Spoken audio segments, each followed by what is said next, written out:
Super ഒരു പാട്ടാണ്. പണ്ടെങ്ങാണ്ടോ നീ ഒരു വാഴ വെച്ചേ വളവിട്ടേ എന്നും പറഞ്ഞുകൊണ്ട് വാഴ എന്ന് പറയുന്ന സിനിമയിലാണ് ഈ 15-ാം തീയതി എങ്ങാണ്ട് റിലീസാവുന്നുണ്ട് പടം ഒരു പാട്ട് അടിപൊളിയായിട്ടുണ്ട്. വോക്കൽസ് ചെയ്തിരിക്കുന്നതെന്ന് പറഞ്ഞാൽ നോമാഡിക് വോയിസ് അവരാണ്.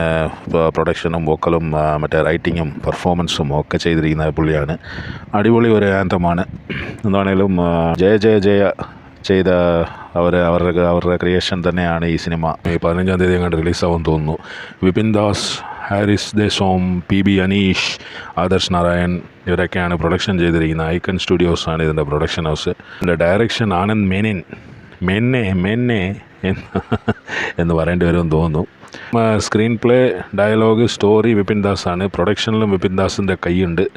പടം എത്രത്തോളം നന്നാവുമെന്ന് എനിക്കറിയില്ല. എന്താണെന്ന് വെച്ചാൽ ഈ കോളേജ് അല്ല സ്കൂൾ സ്റ്റുഡൻസായിട്ടൊക്കെ കാണിക്കുന്ന പിള്ളേർക്ക് തന്നെ നല്ല പ്രായമുണ്ട്.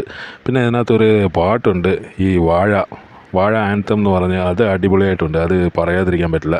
അതെന്താണേലും അടിപൊളിയായിട്ട് ചെയ്തിട്ടുണ്ട്. ഞാൻ ആദ്യം പറഞ്ഞ പോലെ കുറച്ച് മടിയന്മാരായിട്ടുള്ള പിള്ളേർ, പിന്നെ അവരെ ചുറ്റിപ്പറ്റി നടക്കുന്ന സംഭവങ്ങൾ, അതൊക്കെയാണ് കഥ എന്ന് തോന്നുന്നു. ഇത് മറ്റേ തണ്ണീർമത്തൻ ദിനങ്ങളും മറ്റേ അതിലൊക്കെ എടുത്തിരിക്കുന്ന പിള്ളേരുടെ ആ കാസ്റ്റിംഗ് എന്ന് പറഞ്ഞാൽ മറ്റേ നസ്ലനായാലും അവരുടെ ആ ഒരു ഏജും കാര്യങ്ങളൊക്കെ ഒരു മാറ്ററാണ് ഇതുപോലത്തെ സംഭവങ്ങളിൽ, ഇതുപോലത്തെ സിനിമകളിൽ. ഇതിനകത്ത് എടുത്തു വെച്ചിരിക്കുന്നതൊക്കെ മുതുകന്മാരാണ്. ഈ അച്ഛനും മോനെയും കണ്ടു കഴിഞ്ഞാൽ ഏകദേശം ഒരേപോലെയൊക്കെ ഇരിക്കുന്നുണ്ട്. എന്തായി തീരുമെന്നറിയില്ല. ഇപ്പം തന്നെ റിലീസാവാൻ പോവുകയാണ്. ഹാഷിർ ഇതിനകത്ത് കുറച്ചൊക്കെ തകർത്തിട്ടുണ്ടെന്ന് തോന്നുന്നു. പിന്നെ ഈ സീനിൽ ഈ ബിയർ ഒഴിക്കുന്ന പോലെ വെള്ളം ഒഴിക്കുന്നതും പിന്നെ അച്ഛൻ ഇങ്ങനെ നോക്കുന്നതും ഇതൊക്കെ ഒരു കോമഡി ആയിട്ടൊക്കെ ഉണ്ട്. എന്ത് വേണേലും പടം എത്രത്തോളം ഹിറ്റാവുമെന്ന് നമുക്ക് പറയാൻ പറ്റില്ല. വാഴയായി പോകാനുള്ള സാധ്യതയും കാണുന്നുണ്ട്. ചിലപ്പം ഈ കൊല്ലത്തെ ഏറ്റവും വലിയ സൂപ്പർ ഹിറ്റൊക്കെ ആയി പോകും, ഒന്നും പറയാൻ പറ്റില്ല. ഈ പാഴായിട്ടുള്ള പിള്ളേരുടെ കഥ നമ്മൾ കുറേ ആയിട്ട് കാണുന്നുണ്ട്. അത് പക്ഷേ ധ്യാൻ ശ്രീനിവാസനും പിന്നെ അവരുടെ ഒരു ടീമാണ്. ഈ പടം എത്രത്തോളം നന്നാവുമെന്ന് നമുക്ക് കണ്ടറിയാം. പടം അടുത്തന്നെ റിലീസാവും. എന്ന് വേണമെങ്കിലും ഓൾ ദ ബെസ്റ്റ് പറയാം. All the best to team Vaazha. ഈ വാഴ എന്ന് പറയുന്ന ആ പാട്ട് എനിക്ക് വളരെയധികം ഇഷ്ടപ്പെട്ടു. അടിപൊളി ഒരു പാട്ടാണ്, നല്ലൊരു മേക്കിംഗ് ആണ്.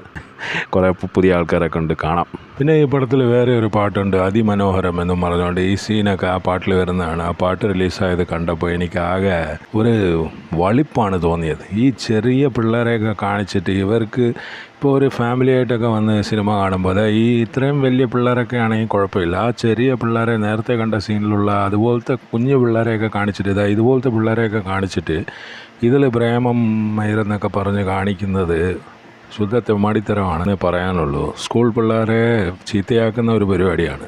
ഈ പിള്ളേർ ഈ വെളിയിൽ മുട്ടുകുത്തിയിരിക്കുന്ന പിള്ളേരുടെയൊക്കെ സൈസ് വളരെ ചെറുതാണ്. രണ്ടുപേരതിൽ വളരെ ചെറുതാണ്. അത് ഭയങ്കര വളിപ്പാണ്.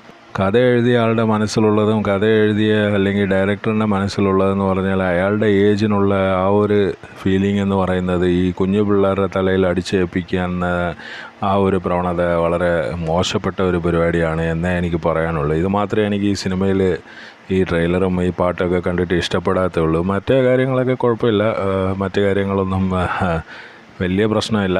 എന്നാലും സിനിമ റിലീസാകുമ്പോൾ കാണാം ഇത് എത്ര നിലയിൽ പൊട്ടും അല്ലെങ്കിൽ എത്ര ഹിറ്റാവും എന്നുള്ളത്. എൻ്റെ പരിപാടി എന്ന് പറഞ്ഞാൽ ഒരു ഓൾ ദ ബെസ്റ്റ് പറയുക എന്നുള്ളതാണ്. ഒരു ഓൾ ദ ബെസ്റ്റ് ഞാൻ ഇപ്പോഴേ പറഞ്ഞു വെക്കുന്നുണ്ട് ഈ സിനിമയ്ക്ക്. പക്ഷേ എടുത്തു വെച്ചിരിക്കുന്നത് ശരിയല്ലെങ്കിൽ എത്ര ഓൾ ദ ബെസ്റ്റ് പറഞ്ഞിട്ടും കാര്യമൊന്നുമില്ല. അത് നമ്മൾ കണ്ടുകൊണ്ടിരിക്കുന്ന ഒരു സംഭവമാണ് മലയാള സിനിമയിൽ. പ്രത്യേകിച്ച് മലയാള സിനിമ എന്ന് മാത്രമല്ല, ഇപ്പോൾ തളപതി വിജയുടെ പടമാണേലും നമ്മൾ കാണുന്നതാണ്. ലിയോയെക്കുറിച്ച് വരെ നമ്മളിവിടെ വിമർശനങ്ങൾ ചെയ്തു.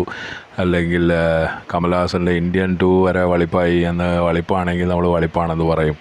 അപ്പോൾ ഈ പടം എടുത്തു വെച്ചിരിക്കുന്ന എനിക്ക് കണ്ടിട്ട് ആക്ടേഴ്സിൻ്റെയൊക്കെ ഏജിൻ്റെ കാര്യവും അവരുടെ പെർഫോമൻസ്, കോമഡിയും കാര്യങ്ങളൊക്കെ നല്ലത് തന്നെ. പക്ഷേ അത്രയും പ്രായമുള്ള ആൾക്കാരെയൊക്കെ കൊച്ചു പിള്ളേരായിട്ട് കാണിക്കാൻ ശ്രമിക്കുന്നത് മറ്റേ പഴയ ഒരു സ്ട്രാറ്റജിയാണ്. ഇപ്പോൾ അത് ചെയ്യാൻ പാടില്ലായിരുന്നു. പിന്നെ ഈ കുഞ്ഞു പിള്ളേരുടെ ഇടയിൽ പ്രേമത്തിൻ്റെ കാര്യവും അതൊക്കെ മോശമാണ്. എന്താണെങ്കിലും നോക്കാം.